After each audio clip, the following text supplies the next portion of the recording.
नमस्कार, लोकमान्यमध्ये स्वागत। आज आपण 25 व 26 जुलै 2021च्या चालू घडामोडी पाहणार आहोत। यामध्ये लोकसत्ता, सकाळ, the Hindu, Lokmat, Maharashtra time, PIB यातील महत्त्वाच्या असणाऱ्या घडामोडींचा आपण आढावा घेत असतो। चल तर सुरू करूया आजच्या चालू घडामोडी।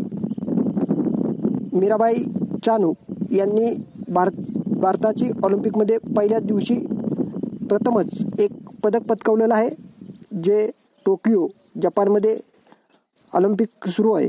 यामध्ये आता मीराबाई चानू यांनी रौप्य पदक पटकावलेलं आहे। 5 वर्षापूर्वी रिओ ऑलिम्पिकमध्ये निर्धारित वजन उचलण्यात अपयश आल्याने कोसळलेला नैराश्याचा डोंगर असेल, त्यानंतर विविध पद्धतीच्या दुखापतींनी ग्रस्त असलेली मीराबाई अशा प्रतिकूल परिस्थितीचा सामना करत वेटलिफ्टर मीराबाई चानू हिनं टोकियो ऑलिम्पिक स्पर्धेत पहिल्याच दिवशी भारताच्या पदकाचा झेंडा अभिमानाने रोवलेला आहे। 49 किलो वजनी गटात त्यांनी रौप्य पदक जिंकण्याची कामगिरी केलेली आहे। 2000च्या सिडनी ऑलिम्पिक स्पर्धेत कर्नाम मल्लेश्वरीनं ब्रास पदक जिंकलं होतं। तिच्यापेक्षा उत्तम कामगिरी करत 26 वर्षीय चानूने आजच्या स्पर्धेत साधारण 202 किलो, पहिल्यांदा 87 नंतर 115 किलो वजन उचललेलं आहे। रिओतील गत ऑलिम्पिक स्पर्धेत एकही प्रयत्नात तिला वजन उचलता आले नव्हते, पण यावेळेस तिनं रौप्य पदक मिळवलेलं आहे। आता 2016 साली रिओ ऑलिम्पिकमध्ये सर्व प्रयत्नात ती अपयशी ठरली होती आणि त्यामुळे तिला नैराश्याचा सामना करावा लागला होता। 2017 मध्ये ती विश्वविजेती ठरली होती। 2021 मध्ये क्लीन आणि जर्कमध्ये तिनं विश्वविक्रम केला होता। त्याच पद्धतीनं आता जे रौप्य पदक जिंकलेलं आहे ते भारताने ऑलिम्पिकमधील स्पर्धेच्या दिवशीच प्रथमच पदक पटकावलेलं आहे। आता ऑलिम्पिकमध्ये रौप्य पदक पटकावणारी मीराबाई ही दुसरी भारतीय महिला खेळाडू आहे। यापूर्वी 2016 मध्ये रिओ ऑलिम्पिकमध्ये PV सिंधूनं रौप्य पदक मिळवलं होतं। ऑलिम्पिकमध्ये भारताच्या खात्यात वैयक्तिक रौप्य पदक जमा करणारी मीराबाई ही 6वी खेळाडू आहे। यापूर्वी नॉर्मन प्रिचर्ड ॲथलेटिक्स पॅरिसमध्ये त्यांनी 200 मीटर धावणे आणि 200 मीटर अडथळा शर्यत मिळवलं होतं। त्यानंतर राजवर्धन सिंह राठोड नेमबाजी 2004 अथेन्स, विजय कुमार यांनी नेमबाजी 2012 मध्ये लंडन, सुशील कुमार कुस्ती 2012 मध्ये लंडन, PV सिंधू बॅडमिंटन 2016 मध्ये रिओ अशा 6 पदकं त्यांनी रौप्य भारताला मिळवून दिली होती ह्या खेळाडूंनी, आणि यामध्ये आता मीराबाईचा समावेश सुद्धा झालेला आहे। यानंतर ज्येष्ठ साहित्यिक सतीश काळसेकर यांचं निधन झालेलं आहे। मराठीतील प्रसिद्ध कवी, संपादक आणि सामाजिक कार्यकर्ते सतीश काळसेकर यांचं शुक्रवारी रात्री 78 वर्षाचे असताना हृदयविकार झटक्यानं निधन झालेलं आहे। आता आपण सतीश काळसेकर यांच्याविषयी पाहू। कवी, संपादक, अनुवादक, लघुनियतकालक आणि मार्क्सवादी चळवळीतील सक्रिय कार्यकर्ते अशी सतीश काळसेकर यांची ओळख होती। त्यांच्या वाङ्मयीन कारकिर्दीची सुरुवात काव्यलेखनानं झाली होती। महाविद्यालयाच्या नियतकालिकातून नवा काळ, मराठा यासारख्या वर्तमानपत्रातूनही त्यांनी कविता लिहिलेल्या आहेत। 1971 साली त्यांच्या इंद्रिय उपनिषद हा पहिला कविता संग्रह प्रसारित झाला। कोणता? इंद्रिय उपनिषद। तसेच हिंदी, बंगाली, मल्याळम, इंग्रजी, पंजाबी यासारख्या अन्य भारतीय भाषांमध्ये त्यांच्या कवितांचे अनुवाद सुद्धा झाले होते। त्यांनी देशी विदेशी भाषातील अनेक महत्त्वाच्या कवितांचे मराठीत अनुवाद केलेले आहेत। आता त्यांनी काय केलं तर महानगरीय जीवनामध्ये वेगवेगळ्या प्रसंगात येणारे उत्कट भावनात्मक अनुभव त्यांच्या कवितेमधून सांगितलेले आहेत, आणि हाच त्यांचा कवितेचा गाभा होता। वाचणाऱ्यांची रोजनिशी या त्यांच्या पुस्तकाला साहित्य अकादमीच्या पुरस्कारानं गौरवण्यात आलेलं आहे। साठोत्तरीतील नवसाहित्याची सुरुवात करणाऱ्या चळवळीतील ते अग्रणी कार्यकर्ते होते। सतीश काळसेकर यांनी मागोवा, तात्पर्य, लोकमागवय, फक्त, तापसी, चक्रवर्ती आणि आपले वाङ्मय, वृत्त इत्यादी नियतकालकांची संपादकाची जबाबदारी सांभाळलेली आहे। मराठी प्रकाशनाच्या क्षेत्रातील लोकवाङ्मय ग्रह, मुंबई या प्रकाशन संस्थेच्या संपादकाचे कार्य त्यांनी केलेलं आहे। राज्याच्या भाषा सल्लागार समितीचे ते सदस्य देखील होते। भारतीय कम्युनिस्ट पक्षातर्फे उभारण्यात आलेल्या अनेक आंदोलनात ते सहभागी होत असत, आणि काळसेकरांचं व्यक्तिमत्व संवादी असल्यानं सर्व क्षेत्रात त्यांनी माणसं जोडली होती, आणि त्यामुळं हा व्यक्ती जो आहे, आपण पाहतो की मराठी साहित्य UPSCचा सिलेबस आहे, यामध्ये सतीश काळसेकरांचं योगदान साधारण आपण नवसाहित्य जे आहे त्यामध्ये पाहता येतं। 60 कवी म्हणून त्यांचं लिखाण आहे। आता त्यांचा आपण कविता संग्रह पाहू। इंद्र उपनिषद 1971 ला आलेला आहे। साक्षात 1982 ला, विलंबित 1997, अनुवाद लेनिनसाठी 1977, लेनिनच्या विश्वातील कविता अनुवाद व संपादन त्यांनी केलेलं आहे. नव्या वसाहतीत 2011 अरुण कमल यांच्या हिंदी कविता संग्रहांचा मराठी अनुवाद आहे. त्याचबरोबर त्यांनी गद्यलेखन पण केलेलं आहे. वाचणाऱ्यांची रोजनिशी 2010ला प्रसिद्ध झाला. पायपीट 2015ला हे त्यांचे गद्यलेखन प्रकाशित झालेलं आहे. मी भयंकराच्या दारात उभा आहे, कवी नामदेव ढसाळ यांची जी कविता आहे त्याचं संपादन प्रज्ञा दयार पवार यांच्यासह त्यांनी 2007मध्ये केलेलं आहे. आयदान संस्कृती ठेवा संपादन सिसिलिया कारोलोसह 2007मध्ये त्यांनी केलेलं आहे. निवडक अबकडई हे लघुनियतकालिका होतं, लिटल मॅगझिन. निवडक अबकडई मॅगझिन होतं आणि त्याचं त्यांनी काय केलेलं आहे संपादन अरुण शेवतेसह 2012 साली त्यांनी केलं होतं. त्याचबरोबर त्यांना काही पुरस्कार भेटलेले आहेत. सेवेत लॅन नेहरू पारितोषिक 1977 साली, लालजी पेंडसे पुरस्कार 1997 साली, बहिणाबाई पुरस्कार कवी 1998 साली, कविवर्य कुसुमाग्रज पुरस्कार महाराष्ट्र साहित्य परिषद 1998, महाराष्ट्र शासन पुरस्कार 1999, कैफी आझमी पुरस्कार 2006, महाराष्ट्र शासनाचा कृष्णराव भालेराव पुरस्कार 2010-11 साली मिळाला. सार्वजनिक वाचनालय बेळगाव संस्थेतर्फे आचार्य यात्रे साहित्य पुरस्कार 2013, साहित्य अकादमी पुरस्कार 2013 आणि महाराष्ट्र फाउंडेशन ग्रंथ पुरस्कार 2018 साली त्यांना मिळालेला आहे. महत्त्वाचं व्यक्तिमत्व आहे UPSCमध्ये मराठी साहित्य विषय. यामध्ये तुम्हाला पेपर फर्स्टमध्ये कवी सतीश काळसेकरांचं नवकवी म्हणून योगदान हा असा प्रश्न विचारला जाऊ शकतो. त्याचबरोबर MPSC UPSC पूर्व परीक्षेमध्ये यांच्याबद्दल ऑब्जेक्टिव्हसाठी प्रश्न विचारले जाऊ शकतात. यानंतरची बातमी आहे, पॅगॅससचं जे पाळत आहे ते गांभीर्याने घ्या असं फ्रान्सच्या अध्यक्षांनी इस्रायलला आव्हान केलेलं आहे.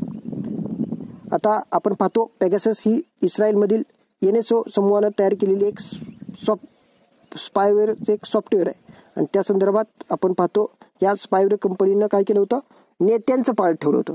भारतासह काही देशामध्ये जे काही महत्त्वाचे नेते आहेत, पत्रकार आहेत, यांच्यावर त्यांचं फोन टॅपिंग करण्याचं काम या संस्थेने केल्याचा आरोप होते.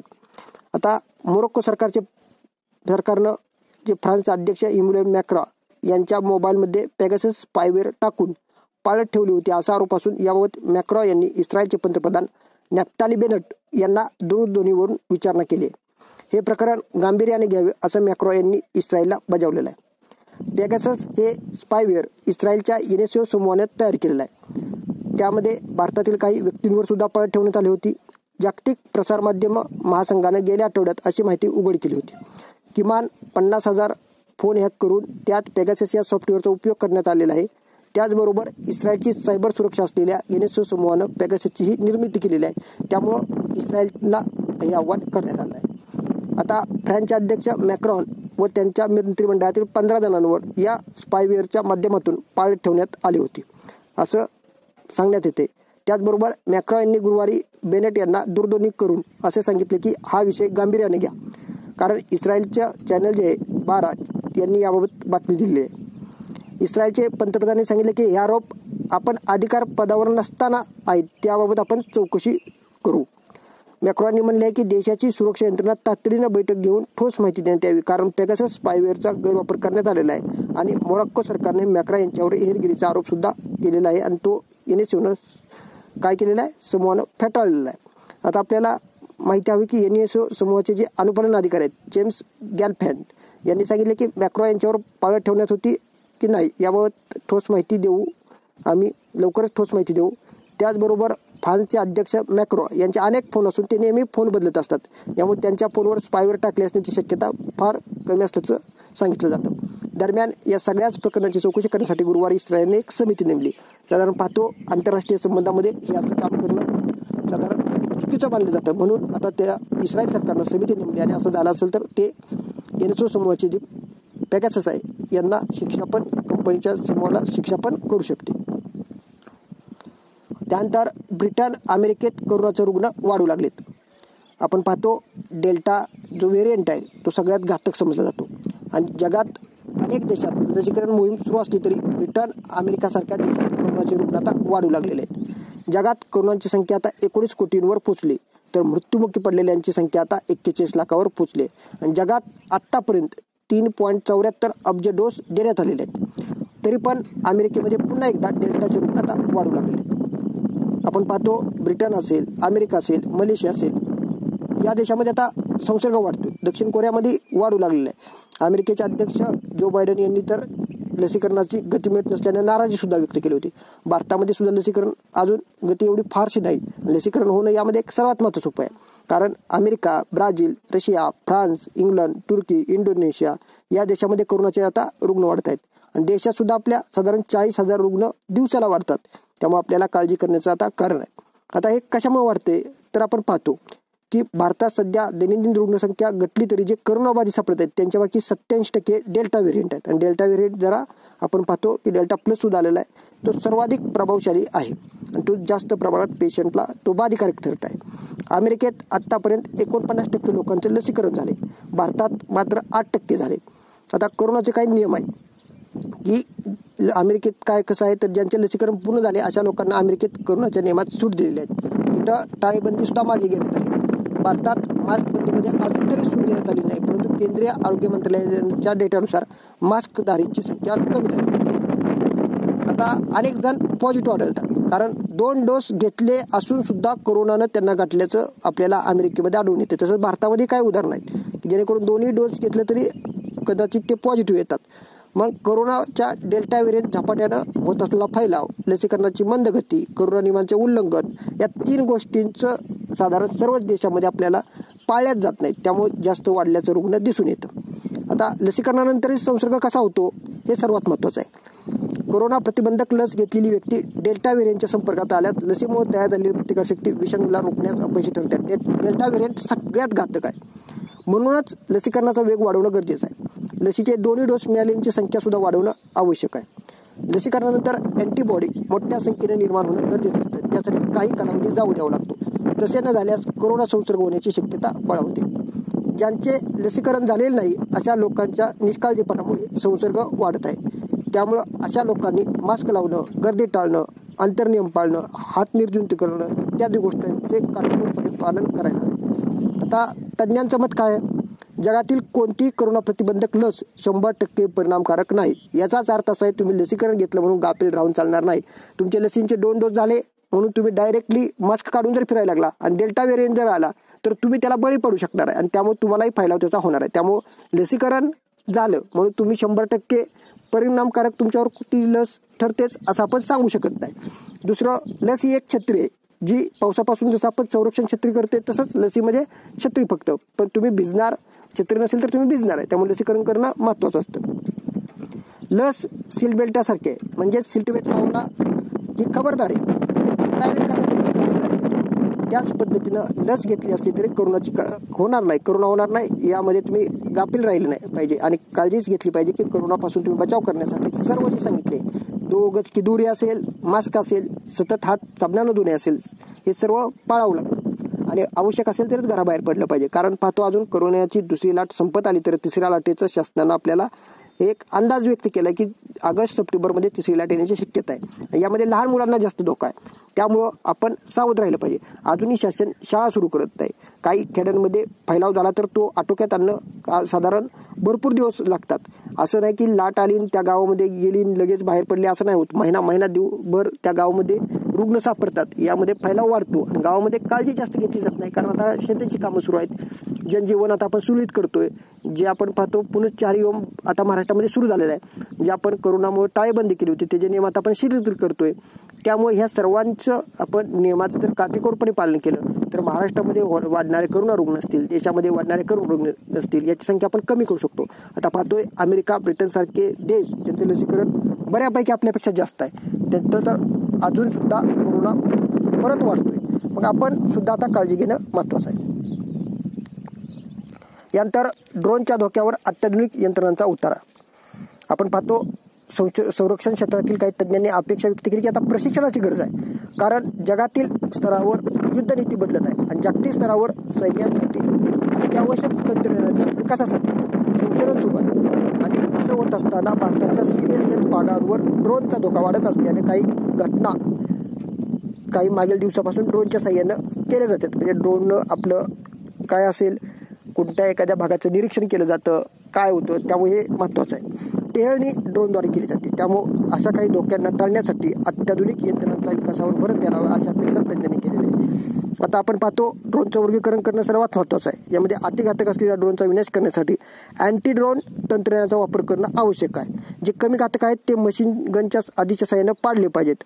त्याचबरोबर अशा भागातील नागरिकांना ड्रोन ओळखण्याची शिकवण्याची सुद्धा गरज आहे. यामध्ये आवाज ते कसे दिसतात याचा अभ्यास आपल्याला करावा लागणार आहे. त्यामुळं सैन्याला फायदा होईल आणि ड्रोनची लढाई दीर्घकाळ करावी लागते. त्यामुळे आपल्याकडे असलेल्या ड्रोनचा वापर पाकिस्तान विरुद्ध करता येईल. सर्जिकल ट्रॅक्स हवाई दल ड्रोनच्या वापरातून केव्हा करेल हेही पाहावं लागेल. यातून पाकिस्तान आणि चीनला उत्तर सध्या आपण पाहतो ड्रोनचे जे तंत्रज्ञान आहे वेगवेगळ्या गोष्टीसाठी आपण वापर करतो. आपण पाहतो आत्ताच काही झोमॅटो किंवा स्विगी यासारख्या कंपन्यांनी काय केलं, चाचण्या केल्या होती की ड्रोननं आपण घरापर्यंत डिलिव्हरी देऊ शकतो का. काही ठिकाणी औषधं पोहोचवण्याची सुद्धा डिलिव्हरीचा प्रयोग करण्यात म्हणजे ड्रोनचा वापर आता वाढतोय. त्यामुळे वेगवेगळ्या गोष्टीसाठी त्याचा वापर होते आणि आता सहज उपलब्ध होणारी ड्रोन वापरणं सोपं आहे. त्यामुळे ड्रोनच्या मदतीनं दहशतवादाकडून देशाच्या सुरक्षेलाही धोका केला जाऊ शकतो. सध्या अफगाणिस्तानमध्ये घडामोडी पाहता परिणाम काश्मीर आणि पंजाबसारख्या राज्यावर होऊ शकतो.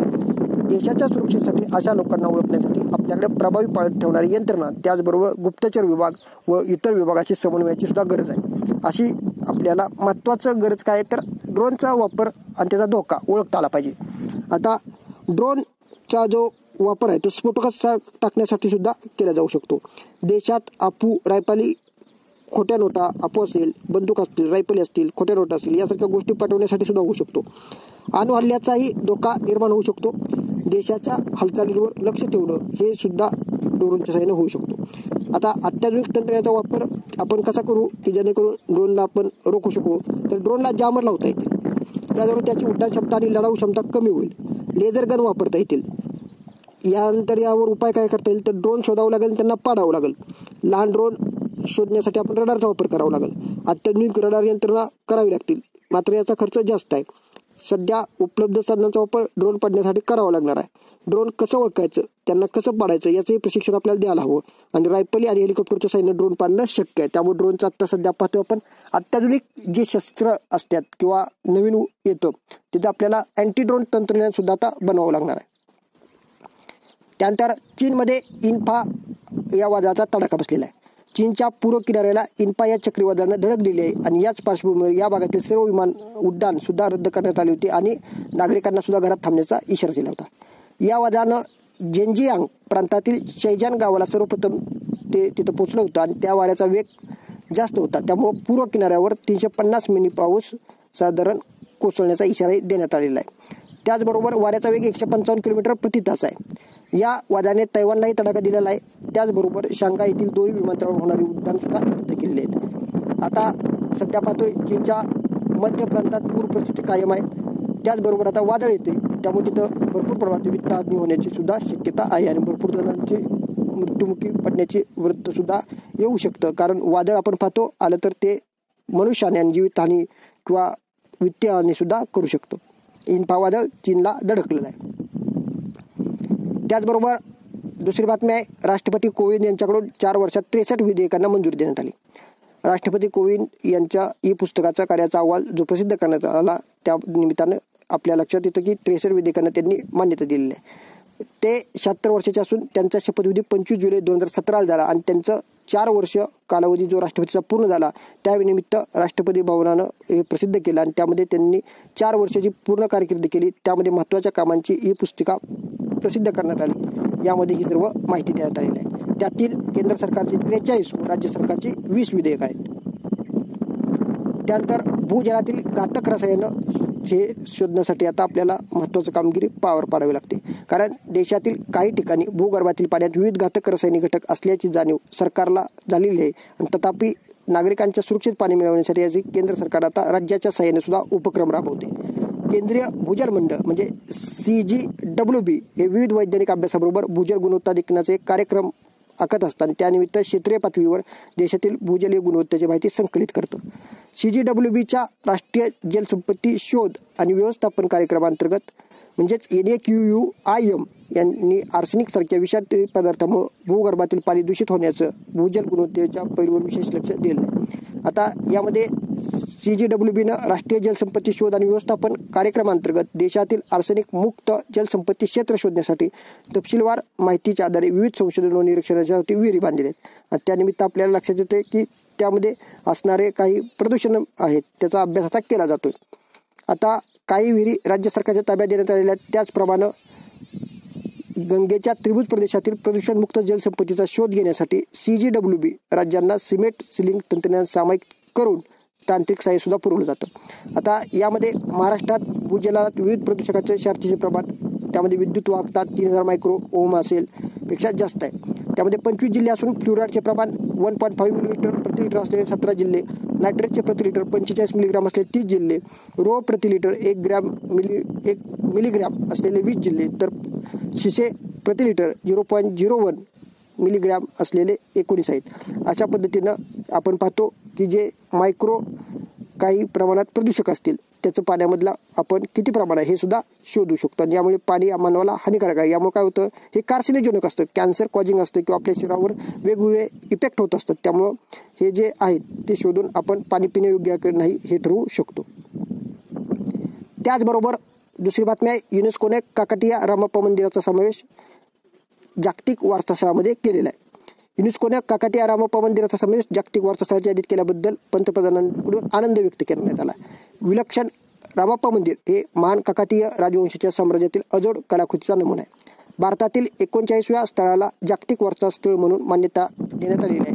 हे मंदिर तेलंगणामधील वारांगल जवळील रुद्रेश्वर म्हणजेच रामप्पा मंदिराचं समावेश यामध्ये झालेला आहे. आता या मंदिराचं वैशिष्ट्य काय आहे, जे या मंदिराचं गर्भगृह आहे हे अशा विटांनी बांधले की या विटा पाण्यावर सुद्धा तरंगू शकतात.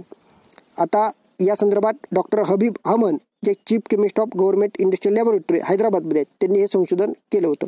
त्यांनी सांगितलं की the sample of floating bricks from Bidar are similar to those from Warangal as far as method of manufacturing Konkan.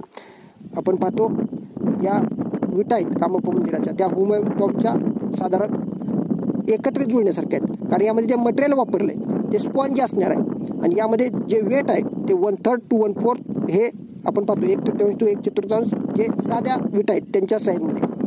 Bidar specimen shows better quality as regard homogeneous mixture आणि uniform burning their prototype from Ramappa as a result of which the porosity is well maintained in the body of bricks from Bidar and they float well in the water. म्हणजे असं विचारू शकतात की असं कोणतं मंदिर आहे की जिथं विटा त्यांच्या तरंगतात, तर ते रामप्पाचं मंदिर आहे. आणि UPSC काय करतं, असं वैशिष्ट्य विचारून खालील बाबी ओळखा असं सांगितलं जातं, तर ते रामप्पा मंदिर आहे लक्षात असू द्या ज्याच्या विटा तरंगतात. हे हुमायून टॉम्बचं सुद्धा तशाच पद्धतीने विटा आहेत काही ठिकाणी. त्यामुळं आपल्याला हे वैशिष्ट्य त्याचं सांगता येतं. त्यामुळं UPSC पूर्व परीक्षा MPSC पूर्व परीक्षेसाठी आपण पाहतो साहित्य कला संस्कृती या संदर्भात प्रश्न विचारला जातो. त्यामुळे आर्ट अँड कल्चरच्या प्रश्नामध्ये रामप्पा मंदिराचा जे उल्लेख आहे तो महत्त्वाचा ठरू शकतो. थँक्यू. अशा पद्धतीने आपण 2 दिवसाच्या चालू घडामोडी पाहिल्या. तुम्ही लोकमान्य MPSC UPSC या चॅनलशी जोडलेले राहा. लाईक शेअर आणि सबस्क्राईब करा. डिस्क्रिप्शनमध्ये टेलिग्राम लिंक जॉईन करून वेगवेगळे अपडेट मिळवत राहा. थँक्यू.